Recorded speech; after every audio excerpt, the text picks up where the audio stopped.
ជំរាបសួរក៏ដូចជាស្វាគមន៍ប្រិយមិត្តមកកាន់ podcast នារីជឿនលឿនហើយវគ្គនេះមិនខុសពីវគ្គមុនទេគឺអត់មានវាគ្មិនទេខ្ញុំនឹងអង្គុយជជែកម្នាក់ឯងប៉ុន្តែបើទោះបីជារសជាតិរបស់យើងបានផ្លាស់ប្ដូរបន្តិចតួចក៏ដោយគោលបំណងរបស់យើងគឺនៅរក្សាដដែលគឺគោលបំណងនៅក្នុងការចែករំលែកបទពិសោធន៍ចំណេះដឹងទៅកាន់មិត្តនារីមិត្តបរិសដែលកំពុងតែតាមដានទស្សនាអញ្ចឹងនៅក្នុងវគ្គនេះខ្ញុំនឹងចែករំលែកទៅលើប្រធានបទមួយដែលខ្ញុំខ្លួនឯងទទួលបានសំណួរច្រើនតាក់ទងជាមួយនឹង multitasking អញ្ចឹងបើសិនជាអ្នកទាំងអស់គ្នាអត់ទាន់ស្គាល់ខ្ញុំទេខ្ញុំអាចយកពេលនេះបន្តិចដើម្បីណែនាំខ្លួនឯងតិចចុះអញ្ចឹងខ្ញុំសេនិចគឺជាបច្ចុប្បន្នជាបុគ្គលិកនៅ AMS ដែលខ្ញុំគឺជាផលិតករកម្មវិធីជាអ្នកបង្កើតមាតិកាជាអ្នកផលិតកម្មវិធីប៉ុន្តែក្រៅពី position ក្រៅពីតំណែងរបស់ខ្ញុំនៅក្នុងក្រុមហ៊ុនហ្នឹងទៅខ្ញុំក៏ធ្វើការងារផ្សេងជាច្រើនទៀតដែលនាំឲ្យខ្ញុំជាប់រហស្សនាមថាជាមនុស្សដែលពហុជំនាញអញ្ចឹងក្រៅពីការងារផលិត show បច្ចុប្បន្ននេះខ្ញុំក៏ជាអ្នកអត្ថាធិប្បាយព័ត៌មានពេលយប់ដែលកម្មវិធីដែលខ្ញុំធ្វើនឹងឈ្មោះថា Apsara Tonight ហើយខ្ញុំមានរឿងផ្សេងទៀតក្រៅពីការងារ snow របស់ខ្ញុំដូចជា voice over ដូចជា host កម្មវិធីមួយធ្វើជា MC ធ្វើជា moderator អីជាដើមអញ្ចឹងអា skill set ទាំងអស់ហ្នឹងឯងដែលធ្វើឲ្យខ្ញុំទទួលបានសំណួរជាច្រើនថាហេតុអីបានជាខ្ញុំមកដល់ចំណុចមួយដែលខ្ញុំមានជំនាញច្រើនបែបហ្នឹងសំណួរទី1ណាដែលខ្ញុំអាសាទទួលបានគេសួរខ្ញុំថាហេតុអីបានជាខ្ញុំអាចធ្វើការងារបានច្រើនម្ល៉េះអញ្ចឹងខ្ញុំនឹងនិយាយពីខ្លួនខ្ញុំទៅថាចំណុចទី1ដែលខ្ញុំអាចធ្វើការងារបានច្រើនហ្នឹងគឺដោយសារតែចំណង់ចំណូលចិត្តរបស់ខ្ញុំអានេះវាជា personality របស់ខ្ញុំខ្ញុំគឺជាមនុស្សម្នាក់ដែលឆាប់ធុញនៅពេលដែលខ្ញុំធ្វើការងារមួយដដែលអញ្ចឹងខ្ញុំត្រូវការរកការងារផ្សេងដើម្បីខ្ញុំអាចដូរបរិយាកាសនៅក្នុងការធ្វើការងារសូម្បីតែការងារដែលខ្ញុំជ្រើសរើសក៏ខ្ញុំជ្រើសរើសប្រភេទការងារណាដែលខ្ញុំអាចបានដើរជាក់ស្ដែងខ្ញុំមកធ្វើការនៅក្នុងក្រុមហ៊ុន media គឺអាសាបានដើរទៅណាទៅថតវីដេអូទៅសម្ភាសទៅនេះទៅនោះទោះបីជាមិនដើរទៅដល់ថ្នាក់ខេត្តក៏បានត្រឹមនៅក្នុងពេញទៅមកអញ្ចឹងទៅហើយបើសិនជាគម្រោងណាធំដែលយើងត្រូវចុះខេត្តក៏យើងអាចផ្លាស់ប្ដូរបរិយាកាសធ្វើការនៅខេត្តអញ្ចឹងទៅរហូតមកដល់ឥឡូវនេះខ្ញុំបានធ្វើការប្រហែលជា4ឆ្នាំហើយនៅ AMS អញ្ចឹងខ្ញុំផ្សំជាមួយនឹងបរិបទនៃការធ្វើការពីចម្ងាយមានន័យថាទោះបីយើងដើរលេងទោះបីជាយើងនៅខេត្តក៏ដោយក៏យើងអាចធ្វើការនឹងបានដែរអញ្ចឹងចម្លើយទៅវិញឆ្លើយថាហេតុអីបានជាខ្ញុំអាចធ្វើរឿងច្រើនម៉េះគឺដោយសារតែចំណង់ចំណូលចិត្តរបស់ខ្ញុំខ្លួនឯងដែលខ្ញុំចូលចិត្តផ្លាស់ប្ដូរបរិយាកាសនៃការធ្វើការងារទី2វាតកតងជាមួយនឹងការចង់ចេះចង់ដឹងរបស់ខ្ញុំដាក់នៅមួយកន្លែងខ្ញុំអត់ចេះនៅទេខ្ញុំចូលចិត្តឆ្កឹះឆ្កៀលចង់ដឹងថារឿងហ្នឹងវាមិនឧទាហរណ៍ថាឥឡូវនេះខ្ញុំកំពុងតែ host show មួយដែលប្រិមិត្តកំពុងតែទស្សនានឹងប៉ុន្តែខ្ញុំក៏ចង់ដឹងដែរថាបច្ចេកទេសកាមេរ៉ាគេប្រើប្រាស់មិនធ្វើត្បិតថាយើងមិនមែនជាអ្នកជំនាញនៅក្នុងការប្រើប្រាស់កាមេរ៉ាប៉ុន្តែល្មមមកយើងដឹងណាអញ្ចឹងអាការចង់ចេះចង់ដឹងហ្នឹងឯងដែលធ្វើឲ្យខ្ញុំចង់រៀនពីរឿងផ្សេងហើយម្យ៉ាងទៀតដែរហ្នឹងគឺដោយសារខ្ញុំចូលចិត្តសួរហ្នឹងហើយនៅពេលដែលធ្វើការឬក៏ទៅកន្លែងណាថ្មីជួបបទពិសោធន៍ថ្មីខ្ញុំបណ្ដោះគំនិតខ្លួនឯងឲ្យចូលចិត្តឆ្ងល់ចូលចិត្តសួរហើយសំណួររបស់ខ្ញុំសាមញ្ញដូចកូនក្មេងសួរមនុស្សចាស់អញ្ចឹងពូអាហ្នឹងគេធ្វើមិនហេតុអីបានពូបានមកធ្វើការនៅហ្នឹងឧទាហរណ៍បងធ្វើការនៅហ្នឹងបានប្រហែលឆ្នាំហើយមូលហេតុអីបានដំបូងបងមកចាប់អារម្មណ៍ធ្វើការងារហ្នឹងអញ្ចឹងវាចាប់ផ្ដើមចេញពីអាសំណួរសាមញ្ញដែលយើងចង់ចេះចង់ដឹងហ្នឹងឯងដែលនាំឲ្យខ្ញុំបានដឹងបានឮរឿងជាច្រើនហើយនៅពេលណាដែលយើងដឹងឮរឿងច្រើនយើងក៏ចាប់ផ្ដើមមាន option ច្រើនថារើសថាយើងចង់ធ្វើការងារនឹងអត់ការងារមួយណាដែលយើងចង់ធ្វើព្រោះយើងមានជម្រើសច្រើននៅខាងមុខយើងអញ្ចឹងទៅមូលហេតុធំមួយទៀតដែលធ្វើឲ្យខ្ញុំធ្វើរឿងច្រើនឬក៏ multitask ហ្នឹងរហូតមកដល់បច្ចុប្បន្នគឺដោយសារតែ background របស់ខ្ញុំហើយក៏ដូចជាការងាររបស់ខ្ញុំតម្រូវឲ្យខ្ញុំចេះច្រើនដូចគ្នាខ្ញុំត្រឡប់បកទៅវិញចោះខ្ញុំជានិស្សិតមកពីសាកលវិទ្យាល័យភូមិន្ទភ្នំពេញផ្នែកប្រព័ន្ធផ្សព្វផ្សាយនិងសារគមនាគមន៍នៅក្នុងcourse ដែលខ្ញុំរៀនហ្នឹងគឺជាប្រភេទ course ដែល multimedia គឺយើងហៅថា multimedia ណាអញ្ចឹងនៅក្នុងហ្នឹងរឿងអីក៏ដោយឲ្យតែតាក់ទងជាមួយនឹង media គឺខ្ញុំត្រូវរៀនទាំងអស់បើន័យថានៅក្នុងពេលដែលខ្ញុំសិក្សាកាលពី 4-5 ឆ្នាំមុនហ្នឹងវគ្គផលិតកុនក៏យើងរៀនវគ្គវិទ្យុក៏យើងរៀនវគ្គម៉ោងទូរទស្សន៍ក៏យើងមានវគ្គ graphic design ក៏យើងមានវគ្គសរសេរអត្ថបទក៏មានសរសេរជាព័ត៌មានហ្នឹងក៏មានវគ្គជាភាសាអង់គ្លេសជាភាសាខ្មែរជាចំណេះដឹងទូទៅគឺយើងមានទាំងអស់ហើយមូលហេតុហ្នឹងឯងដែលវាបដោះជាមូលដ្ឋានគ្រឹះមួយដើម្បីឲ្យខ្ញុំហ្នឹងដឹងរឿងច្រើនតាំងពីពេលដែលខ្ញុំនៅរៀនហើយនៅពេលដែលខ្ញុំមកប្រកបការងារនេះទៀតសោតក៏វាជាផ្នែកមួយជំរុញឲ្យខ្ញុំធ្វើការងារច្រើនដែរដោយសារតែចាប់ផ្ដើមការងារដំបូងខ្ញុំចាំបានថានៅក្នុងកំឡុងពេលដែលខ្ញុំរៀនឆ្នាំទី2គឺនៅ AMS ហ្នឹងតែម្ដង គឺខ្ញុំជាអ្នកសារព័ត៌មានទេខ្ញុំចាប់ផ្ដើមដំបូងគឺជាអ្នកសារព័ត៌មានហើយខ្ញុំអត់ដឹងថាអ្នកទាំងអស់គ្នាដឹងកម្រិតណាពីអ្នកសារព័ត៌មានណាប៉ុន្តែខ្ញុំអាចប្រាប់បានថាអ្នកសារព័ត៌មានគឺជាមនុស្សម្នាក់ដែលដឹងរឿងច្រើនអញ្ចឹងបើសិនជាយើងអត់ដឹងរឿងច្រើនហេតុអីបានយើងអាចធ្វើម៉េចយើងអាចបញ្យល់គេឲ្យយល់ពីសាច់រឿងហ្នឹងខ្ញុំនិយាយរឿងសាមញ្ញមួយពី perspective របស់អ្នកកសែតបើសិនជាយើងចង់សរសេររឿងបរិស្ថានហើយយើងខ្លួនឯងអត់យល់រឿងបរិស្ថានតើយើងធ្វើម៉េចដើម្បីឲ្យអ្នកអានរបស់យើងយល់រឿងបរិស្ថានត្រូវទេអានឹងជារឿងសាមញ្ញមួយអញ្ចឹងបានន័យថារាល់អត្ថបទដែលខ្ញុំបានផលិតរាល់អត្ថបទដែលខ្ញុំបានសរសេរចុះទៅរាយការណ៍ផ្សេងៗហ្នឹងគឺខ្ញុំខ្លួនឯងត្រូវព្យាយាមយល់ខ្លួនឯងសិនថាខ្ញុំចង់សរសេរពីអីខ្ញុំចង់ផ្ដល់ជាសារអីទៅដល់ audience ទៅដល់ប្រជាជនដែលគាត់អានអត្ថបទមួយហ្នឹងអញ្ចឹងbackground ទាំងអស់ហ្នឹងឯងដែលជំរុញឲ្យខ្ញុំមានបទពិសោធន៍នៅលើផ្នែកផ្សេងៗគ្នាព្រោះមែនតើនៅលើអត្ថបទនេះមកដល់ឥឡូវខ្ញុំទៅតែចូលឆែកថ្មីនឹងដែរតាំងពីឆ្នាំទី2រហូតមកដល់ឥឡូវដែលខ្ញុំបានរៀនចប់2ឆ្នាំនេះខ្ញុំបានផលិតអត្ថបទប្រហែលជា700ឬក៏800អត្ថបទជាងណា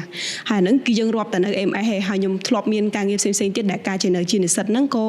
អនុវត្តការងារសរសេរអត្ថបទដែរហើយការងារស្នាដៃសរសេរអត្ថបទនេះគឺខ្ញុំសរសេរនៅលើផ្នែកផ្សេងៗគ្នាជាច្រើនផ្នែកសេដ្ឋកិច្ចផ្នែកបរិស្ថានផ្នែកទេសចរណ៍ផ្នែក SME ដែលយើងហៅថារបរអាជីវកម្មធុនតូចនិងមធ្យមផ្នែកអចលនទ្រព្យផ្នែកហិរញ្ញវត្ថុអញ្ចឹងបានន័យថាសឹងថា180 ដឺក្រេជុំវិញរឿងនានាដែលកើតឡើងនៅក្នុងសង្គមគឺព្យាយាមដឹងហើយខ្ញុំខ្លួនឯងដែរក៏ខ្ញុំចូលចិត្តតាមដានព័ត៌មានអន្តរជាតិទៅលើរឿងនយោបាយទៅលើរឿងភូមិសាស្ត្រទៅលើរឿងសេដ្ឋកិច្ចផ្សេងៗអញ្ចឹងទាំងអស់ហ្នឹងវាបានបណ្ដុះទៅជាមូលដ្ឋានគ្រឹះមួយឲ្យខ្ញុំដឹងរឿងបានច្រើនចំណុចទី2សំណួរទី2ដែលខ្ញុំទទួលបានហ្នឹងគឺអ្វីទៅជាផលល្អនិងផលប៉ះពាល់នៃការ multitask អញ្ចឹងខ្ញុំនឹងលើកពីចំណុចដែលមិនសូវល្អមុនចុះហើយចាំយើងនិយាយពីចំណុចល្អតាមក្រោយអញ្ចឹងនៅពេលណាដែលយើងជាមនុស្ស multitask យើងអត់សូវផ្ដោតអារម្មណ៍បានល្អទេព្រោះដោយសាររឿងអីក៏យើងអាចធ្វើបាននៅពេលណាដែលយើងបែងចែកអារម្មណ៍យើងទៅច្រើនផ្នែកយើងអត់មានកន្លែងណាមួយដែលយើងផ្ដោតអារម្មណ៍យើងទៅខ្លាំងទេអញ្ចឹងវាក៏ប៉ះពាល់មកដល់ការធ្វើការងារយើងដូចគ្នាចំណុចទី2ហ្នឹងគឺជាញឹកញាប់តែងតែឃើញខ្លួនឯងហ្នឹងដូចជាវែងដូចជាដើរនៅលើផ្លូវមួយដែលមានផ្លូវបំបែកច្រើនណាហើយយើងអត់ដឹងថាតើយើងគួរតែ take road មួយណាអត់ដឹងថាយើងគួរតែដើរទៅផ្លូវមួយណាដែលត្រូវព្រោះផ្លូវទាំងអស់ហ្នឹងយើងសុទ្ធតែដឹងយើងសុទ្ធតែស្គាល់យើងសុទ្ធតែអាចដើរបានទាំងអស់អញ្ចឹងនៅពេលដែលយើងមានជម្រើសច្រើនយើងនឹងកាន់តែពិបាកនៅក្នុងការសម្រេចចិត្តថាយើងគួររើសផ្លូវមួយណាចំណុចមួយទៀតដែរនៅពេលដែលយើងមានជំនាញច្រើនពេកអានឹងវាស្តៀងជាមួយនឹងចំណុចទី1ដែលខ្ញុំលើកឡើងនៅពេលដែលយើងមានជំនាញច្រើនពេកយើងអត់បានផ្ដោតទៅលើជំនាញណាមួយជាក់លាក់ទេអញ្ចឹងវាអាចប៉ះពាល់ទៅដល់ការបំពេញការងារនៅក្នុងពេលបច្ចុប្បន្នរបស់យើងអញ្ចឹងណាថាការពិតទូនាទីយើងធ្វើរឿងនេះទេប៉ុន្តែយើងបែរជាទៅធ្វើរឿងផ្សេងៗអញ្ចឹងយើងអត់បានបំពេញអាការងារ snow របស់យើងនឹងអញ្ចឹងអានឹងវាអាចប៉ះពាល់ដល់ការងារដែរបើសិនបើមនុស្សដែលមានជំនាញពហុជំនាញហ្នឹងគាត់អត់ចេះគ្រប់គ្រងពេលវេលាអត់ចេះគ្រប់គ្រងចំណង់ចំណូលចិត្តគាត់បានល្អចំណុចមួយទៀតដែរនេះខ្ញុំសង្កេតមើលពីខ្លួនឯងណានៅពេលណាដែលយើងធ្វើរឿងច្រើនពេកយើងឆាប់ហត់យើង exhausting មានន័យថាបើយើងផ្ដោតតែរឿងមួយកម្លាំងយើង 100% គឺយើងផ្ដោតធ្វើតែរឿងនឹងមួយហ្មងប៉ុន្តែនៅពេលដែលយើងធ្វើរឿងច្រើនកម្លាំងរបស់យើងមាន 100% យើងត្រូវបែងចែកអានេះ 20% អានេះ 30% អានេះ 40% អានេះ 50% អញ្ចឹងវាធ្វើឲ្យយើងនឹងបែងចែកគេហៅថា energy នៅពេលដែលយើងបែងចែកច្រើនយើងក៏ឆាប់អស់កម្លាំងយើងក៏ឆាប់មានអារម្មណ៍ថាហត់នៅក្នុងការធ្វើការងារអីមួយហើយអ្នកដែលធ្វើការងារច្រើនហ្នឹងច្រើនតែមានអារម្មណ៍ថា burn out មានអារម្មណ៍ថាអត់មានកម្លាំងធ្វើអីទៅមុខទៀតបានន័យថាយើងពុះ control យើងធ្វើការងារនឹងក្នុងរយៈពេលវែងណាមួយប៉ុន្តែរហូតដល់ដំណាក់កាលមួយយើងទៅជាមានអារម្មណ៍ថាអស់កម្លាំងហើយអត់ចង់បន្តទៅមុខទៀតអញ្ចឹងទៅរហូតដល់ពេលណាមួយដែលយើងរៀងប្រសើរឡើងវិញទៅបានយើងអាចធ្វើការនឹងវិញបាននេះនិយាយចេញពីបទពិសោធន៍ពិតៗងាកទៅដល់ផលល្អវិញនៅពេលដែលយើងមាន multitasking នៅពេលដែលយើងមានជំនាញច្រើនពហុជំនាញយើងទទួលបានឱកាសច្រើនព្រោះអាចនិយាយថាអ្នកផ្សេងគាត់មាន skill set គាត់តែមួយគាត់មានជំនាញរបស់គាត់តែមួយផ្ដោតទៅលើចំណុចសំខាន់ណាមួយរបស់គាត់ចឹងចោះវា specific ប៉ុន្តែសម្រាប់យើងដែលយើងចេះច្រើនយើងអាចទទួលយកឱកាសច្រើននៅក្នុងក្រុមហ៊ុនខ្ញុំនិយាយជាក់ស្ដែងនៅក្នុងករណីរបស់ខ្ញុំ ខ្ញុំចេញពីអ្នកសារព័ត៌មាននេះប៉ុន្តែខ្ញុំបានវិវត្តខ្លួនឯងទៅជាអ្នកផលិតកម្មវិធីដោយសារតែខ្ញុំមានជំនាញខាង content ខ្ញុំមានជំនាញខាងសរសេរ script ខ្ញុំមានជំនាញខាងសម្ភាសខ្ញុំមានជំនាញខាងតាក់ទងទៅប្រភពដើម្បីនិយាយជាមួយគាត់អញ្ចឹងអានឹងវាបើកឱកាសថ្មីមួយទៀតឲ្យយើងនៅក្នុងការសាកល្បងធ្វើការងារផ្សេងៗទៀតដែលអ្នកសបាគ្នាដែលគាត់អត់មានជំនាញច្រើនដូចយើងគាត់អត់អាចមានលទ្ធភាពទទួលបានឱកាសទាំងអស់ហ្នឹងទេចំណុចទី2ដែលខ្ញុំចាប់អារម្មណ៍ចេញពីបទពិសោធន៍របស់ខ្ញុំណាគឺយើងយល់សាច់ការបានលឿនបំពេញការងារបានលឿនជាងមុនហេតុអីបើខ្ញុំថាអញ្ចឹងខ្ញុំលើកឧទាហរណ៍មួយចោះឥឡូវនេះខ្ញុំកំពុងតែ host នៅក្នុង podcast ប៉ុន្តែខ្ញុំអាចដឹងថា cameraman គាត់ធ្វើការងារអី producer គាត់ធ្វើការងារអីអ្នកសរសេរ script អ្នករៀបចំ event ទាំងមូលហ្នឹងគាត់ធ្វើអីអ្នក prop master ដែលគាត់រៀបចំភ្លើងគាត់រៀបចំអីវ៉ាន់ផ្សេងៗដែលគាត់តុបតែងនៅខាងក្រោយហ្នឹងតើគាត់មានទូនាទីធ្វើអីនៅពេលដែលយើងដឹងសាច់រឿងទាំងអស់ជាប្រព័ន្ធណាដើម្បីកើតជា product មួយដែលអ្នកគ្នាកំពុងតែមើលហ្នឹងយើងនឹងយល់សាច់រឿងបានច្រើនជាងមុនហើយការងាររបស់យើងក៏វារលូនទៅមុខបានលឿនជាងមុនដែរព្រោះយើងយល់ពីទុក្ខលំបាករបស់អ្នកដទៃនិយាយស្រួលស្ដាប់ឧទាហរណ៍ថាខ្ញុំនៅតែមុខកាមេរ៉ាតែខ្ញុំអត់ដឹងថាកាមេរ៉ាមែនខ្ញុំគាត់ធ្វើអីទេអត់ដឹងថាគាត់មានទុក្ខលំបាកអីទេអញ្ចឹងអ្វីដែលយើងធ្វើជួនកាលយើងអត់ដឹងទេថាវានឹងផ្ដល់ទុក្ខលំបាកដល់គេអញ្ចឹងកាលណាដែលយើងយល់ការងារផ្សេងៗជាប្រព័ន្ធណាយើងនឹងកាត់បន្ថយការលំបាកដែលមិត្តរួមការងាររបស់យើងនឹងគាត់ជួបប្រទះហើយបើសិនជាយើងកាត់បន្ថយភាពលំបាកបានការងារនឹងវានឹងទទួលបានលទ្ធផលល្អហើយលឿនជាងមុនទៀតចំណុចល្អមួយទៀតដែរគឺយើងអត់សូវធន់ជាមួយនឹងការងារអានេះបទពិសោធន៍ជាក់ស្ដែងរបស់ខ្ញុំណានៅពេលដែលយើងចេះធ្វើរឿងច្រើនយើងអាចសាកល្បងធ្វើការងារថ្មីឬក៏ធ្វើការងារជំនាញផ្សេងៗដែលយើងមានហ្នឹងដែលយើងបានផ្លាស់ប្ដូរបរិយាកាសពីរឿងមួយទៅរឿងមួយទៀតធ្វើឲ្យយើងនឹងអត់សូវធុញថប់ពេកទេជាក់ស្ដែងបើសិនជាអ្នកទាំងអស់គ្នាជាមនុស្សដែលអត់ចូលចិត្តអង្គុយនៅកន្លែងអង្គុយនៅ office ដូចខ្ញុំណានឹងចង់ផ្លាស់ប្ដូរបរិយាកាសទៅធ្វើការងារផ្សេងៗឯងអញ្ចឹងដូចខ្ញុំអញ្ចឹងហងៃបើសិនជាខ្ញុំអត់រវល់អីទេខ្ញុំអង្គុយនៅ office អត់មានអីធ្វើខ្ញុំនឹងចាប់ផ្ដើមរអីដែលខ្ញុំអាចចេញទៅក្រៅបានឧទាហរណ៍ខ្ញុំទៅ event ខ្ញុំទៅកម្មវិធីដើម្បីយកព័ត៌មានខ្ញុំចូលរួមសិក្ខាសាលាលេងទៅដើម្បីបង្កើនចំណេះដឹងខ្លួនឯងហើយក៏ដើម្បីបង្កើត network នៅកន្លែងហ្នឹងដែរព្រោះមើលមិនឃើញទេនៅក្នុងការចូលរួមកម្មវិធីទាំងអស់ហ្នឹងយើងអាចបាននាមប័ណ្ណរបស់គេអញ្ចឹងដើម្បីយកមកលេខលោកធ្វើការងារអីផ្សេងទៀតបានអាចទៅសម្ភាសដើម្បីសរសេរជាអត្ថបទអាចណាត់គាត់ដើម្បីចូលរួមនៅក្នុងកម្មវិធី show របស់យើងណាមួយអញ្ចឹងទៅចំណុចល្អមួយទៀតដែរនៅពេលដែលយើងមានជំនាញច្រើនពហុជំនាញគឺយើងអាចបង្កើនចំណូលយើងបានបង្កើនចំណូលនេះវាមានរូបភាពពីរទី1គឺនៅក្នុងក្រុមហ៊ុនយើងផ្ទាល់ដែលយើងកំពុងតែធ្វើការហ្នឹងយើងអាចរកការងារផ្សេងមកធ្វើការងារផ្សេងទៅដោយទទួលបានប្រាក់ចំណូលផ្សេងបន្ថែមពីលើហ្នឹងទៅមួយទៀតយើងអាចឆ្លៀតពេលដូចជាសៅរ៍អាទិត្យដូចជាអីចឹងដើម្បីកុំឲ្យវាប៉ះពាល់ដល់ការងារ snow របស់យើងណាយើងអាចទៅធ្វើការងារផ្សេងដែលវាអាចរកប្រាក់ចំណូលបានបន្ថែមទៀតអញ្ចឹងទៅព្រោះតម្រូវការរបស់យើងម្នាក់ៗខុសគ្នាជួនកាលយើងមានតម្រូវការច្រើនយើងមានទំនួលខុសត្រូវច្រើនយើងក៏ត្រូវការបង្កើនប្រាក់ចំណូលពីប្រភពផ្សេងៗគ្នាដែរគ្រាន់តែថា make sure ថាការងារក្រៅរបស់យើងនឹងវាអត់ប៉ះពាល់ឬក៏វាអត់ប្រឆាំងគ្នាវាអត់ប្រកួតប្រជែងជាមួយនឹងការងារ snow ដែលយើងកំពុងតែធ្វើហ្នឹងយ៉ាងណាក៏ដោយបើទោះបីជាមានជំនាញច្រើនពហុជំនាញនេះវាល្អវាមានផលល្អវាមានផលអាក្រក់ប៉ុន្តែយ៉ាងណាក៏ដោយចំណុចមួយដែលខ្ញុំចង់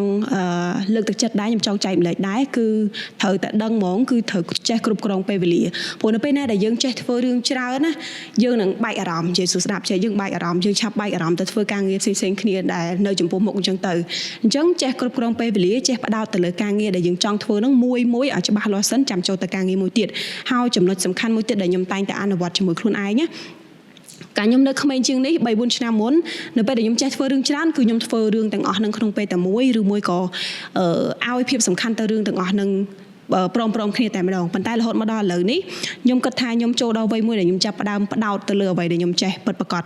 បានន័យថាបើទោះបីជាខ្ញុំចេះជំនាញ10ប៉ុន្តែខ្ញុំក៏ត្រូវមានជំនាញមួយដែលខ្ញុំខ្លាំងដូចគ្នាអញ្ចឹងជំនាញមួយហ្នឹងបើយើងដឹងថាយើងធ្វើហើយយើងអត់ធុញទ្រាន់ក្នុងចំណោមជំនាញទាំង10ហ្នឹងណាមានជំនាញមួយដែលយើងធ្វើអត់ធុញទ្រាន់ជំនាញមួយហ្នឹងដែលយើងធ្វើកាន់តែធ្វើយើងកាន់តែមានអារម្មណ៍ថាសប្បាយចិត្តចាប់ជំនាញហ្នឹងឲ្យជាប់ហើយជំនាញផ្សេងមិនមែនថាយើងបោះបង់ទេយើងធ្វើដែរប៉ុន្តែយើងធ្វើវាជាការកំសាន្តឬមួយក៏ធ្វើវាដើម្បីបង្កើនប្រាក់ចំណូលក្រៅម៉ោងអីចឹងទៅអញ្ចឹងអាហ្នឹងគឺជាវិធីល្អមួយដែលរក្សាចំណង់ចំណូលចិត្តយើងបានយើងអាចនៅតែធ្វើអាការងារផ្សេងៗដែលយើងចូលចិត្តហើយទន្ទឹមជាមួយគ្នាហ្នឹងយើងក៏អត់ lose focus យើងក៏អត់បាត់បង់ការផ្ដោតអារម្មណ៍ទៅលើការងារ snow ដែលយើងចាប់ អញ្ចឹងហ្នឹងហើយថ្ងៃហ្នឹងខ្ញុំមានតែប៉ុណ្្នឹងទេសម្រាប់ចែករំលែកជូនប្រិយមិត្តទាំងអស់គ្នាសង្ឃឹមថា topic មួយនេះបានផ្ដល់ជាអត្ថប្រយោជន៍ជាពិសេសសម្រាប់អ្នកដែលគាត់មាន skill ច្រើនពហុជំនាញឬក៏ multitask ហ្នឹងដូចខ្ញុំដែរប្រហែលជា episode នេះអាចជួយពួកគាត់បានច្រើន